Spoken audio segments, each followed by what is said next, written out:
ஒற்றையாட்சி ஆட்சி முறையை திணிக்க ஸ்ரீலங்கா அரசாங்கம் மேற்கொள்ளும் எந்தவொரு முயற்சியும் புதுப்பிக்கப்பட்ட தமிழீழ விடுதலை போராட்டத்திற்கு வழிவகுக்கும் என்று பாட்டாளி மக்கள் கட்சி எச்சரித்துள்ளது.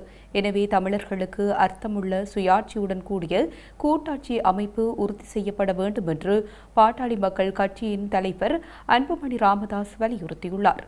ஈழத்தமிழ் அரசியல் கட்சிகளின் சில தலைவர்கள் ஒற்றையாட்சி முறையை வலுப்படுத்தும் நோக்கில் அரசியலமைப்பு திருத்தங்களை திட்டமிட்டு வருவதாகவும் இது சிங்கள பெரும்பான்மையினவாதத்தை மேலும் ஊக்குவிக்கும் எனவும் அன்புமணி அறிக்கையொன்றில் தெரிவித்துள்ளார். 2 தேசிய இனங்கள் வசிக்கும் நாட்டில் இதுபோன்ற நடவடிக்கைகள் ஆபத்தானவை மற்றும் கண்டிக்கத்தக்கவை என்று அவர் கூறியுள்ளார். 1987ஆம் ஆண்டு இந்திய இலங்கை ஒப்பந்தத்தை நினைவு கூர்ந்துள்ள அன்புமணி இந்த ஒப்பந்தம் வடக்கு மற்றும் கிழக்கு மாகாணங்களை இணைப்பதன் மூலம் தமிழர்களுக்கு சுயாட்சியுடன் கூடிய கூட்டாட்சி அமைப்பை கருத்தில் கொண்டது என்பதை சுட்டிக்காட்டியுள்ளார். இருப்பினும் இலங்கை இதை தொடர்ந்து செயற்படுத்த மறுத்து வருகின்றது. 13வது அரசியலமைப்பு திருத்தம் தமிழர்களுக்கு அதிகாரம் அளிப்பதற்கு பதிலாக அவர்களை 2ஆம் தர குடிமக்களாக குறைத்துவிட்டது என்று அவர் குற்றம் சாட்டியுள்ளார். விடுதலை புலிகள் இல்லாத நிலையிலும் தமிழர் விடுதலை போராட்டத்தின் மூல காரணங்கள் நீடிக்கின்ற நிலைக்கு சுயாட்சியை நிரந்தரமாக மறுக்கும் எந்தவொரு அரசியலமைப்பு மாற்றமும் ஈழத் தமிழர்களிடையே அடக்கப்பட்ட விடுதலை உணர்வுகளை மீண்டும் தூண்டிவிட்டு இலங்கையின் எதிர்காலத்திற்கு தீங்கு விளைவிக்கும் என்று அவர் எச்சரித்துள்ளார்.